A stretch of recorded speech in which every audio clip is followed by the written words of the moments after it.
ভেনেজুয়েলার উপকূল থেকে আরও একটি তেলবাহী ট্যাঙ্কার জব্দ করেছে যুক্তরাষ্ট্র।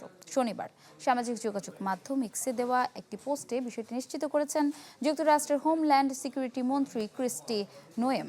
এতে বলা হয়, পেন্টাগনের সহায়তায় মার্কিন কোস্টগার্ড জাহাজটি জব্দ করে। সেই সাথে ভবিষ্যতেও এ ধরনের হামলা অব্যাহত থাকবে বলে কঠোর হুঁশিয়ারি দেন তিনি। এদিকে যুক্তরাষ্ট্রের এমন পদক্ষেপের তীব্র নিন্দা জানিয়ে এই ঘটনাকে আন্তর্জাতিক জলদস্যুতা আখ্যা দিয়েছে কারাকাস। উত্তাল সমুদ্রে জাহাজের পিছু নিয়েছে হেলিকপ্টার, ডেকে নেমে পড়ছে সামরিক পোশাক পরিহিত একদল বাহিনী।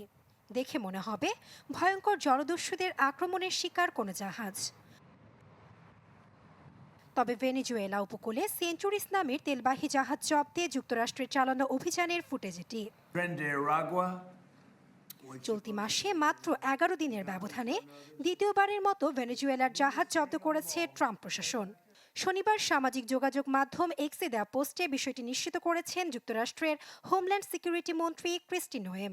জানান, নিষেধাজ্ঞা থাকা সত্ত্বেও তেলবাহী জাহাজগুলো দিয়ে তেল পরিবহনের পাশাপাশি মাদক পাচারের কাজ করছে মাদুরো সরকার। ভবিষ্যতেও এ ধরনের হামলা অব্যাহত থাকবে বলে হুঁশিয়ারি দেন তিনি। এর আগে গেল মঙ্গলবার মার্কিন নিষেধাজ্ঞায় থাকা জ্বালানি তেলের ট্যাঙ্কারগুলো ভেনেজুয়েলায় প্রবেশ ও বের হওয়া আটকাতে সর্বাত্মক অবরোধ আরোপ করে ওয়াশিংটন। এরপরই পেন্টাগনের সহায়তায় মার্কিন কোস্টগার্ড নতুন করে জাহাজটি জব্দ করে। তবে অনুমতি নিয়েই জাহাজের ভেতর ঢুকে তল্লাশি চালানো হয় বলে দাবি এক মার্কিন কর্মকর্তার। এদিকে যুক্তরাষ্ট্রের এমন পদক্ষেপের তীব্র নিন্দা জানিয়েছে কারাকাস। এই ঘটনাকে আন্তর্জাতিক জলদস্যুতা বলে আখ্যা দিয়েছেন ভেনেজুয়েলার ভাইস প্রেসিডেন্ট ডেলসি রদ্রিগেজ। যুক্তরাষ্ট্রের বিরুদ্ধে পাল্টা পদক্ষেপের হুঁশিয়ারি দেন তিনি।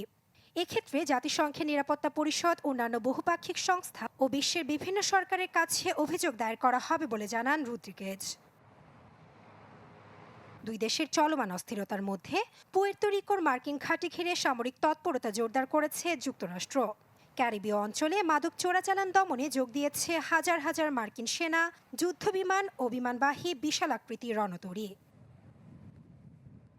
নাসরিন আক্তার, চ্যানেল 24। নতুন এবং ফিরে আসা গ্রাহকদের জন্য নগদে চলছে ক্যাশব্যাক সহ প্রতিদিন হাজারো উপহার জেতার সুযোগ। হবে আশা আর ফেরা, সারপ্রাইজ সেরা।